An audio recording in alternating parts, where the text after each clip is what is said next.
படிப்பறிவில் சிறந்த தமிழ்நாடு.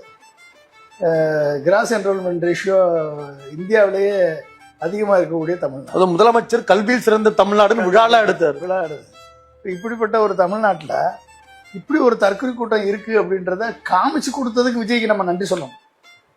ஓ, இப்படி ஒரு தற்கொலை கூட்டமெல்லாம் இருக்கு. ஓ, தறிகட்டு போகக்கூடிய தற்கொலை கூட்டம், வரமுறை இல்லாத தற்கொலை கூட்டம், புருஷன் எனக்கு தேவையில்லை எனக்கு விஜய் தான் வேணும்னு சொல்ற விபச்சார கூட்டம். விஜய் அண்ணா கல்யாணம் பண்ணிக்கிறோம், அண்ணாவா இருந்தாலும் அண்ணாவாகவும் இருப்போம், தங்கச்சியாகவும் இருப்போம், நாங்கள் தங்கச்சியாக இருப்போம், அக்காவாகவும் இருப்போம், பொட்டாட்டியாக இருப்போம்னு சொல்லக்கூடிய ஒரு விபச்சாரிகள் நிறைந்த ஒரு ரசிகைகள் இருக்கக்கூடிய ஒரு தற்கொலை கூட்டம் இங்கே இருக்கு அப்படின்றத உலகத்திற்கு வெளிக்காமிச்சதுக்கு நம்ம விஜயை பாராட்டோம். இப்போ நீங்க கடுமையா விஜயையும் விஜயுடைய ரசிகர்களையும் தொண்டர்களையும் அவங்க செய்த செயல்பாடை வச்சு விமர்சனம் பண்றீங்க. ஒரு நடந்திருக்கு பேசுறீங்க. தங்கச்சியா இருப்பேன், அக்காவா இருப்பேன்னா அபத்தம் இருப்பேன்னு சொன்னா அவளை விபச்சாரின்னு சொன்னா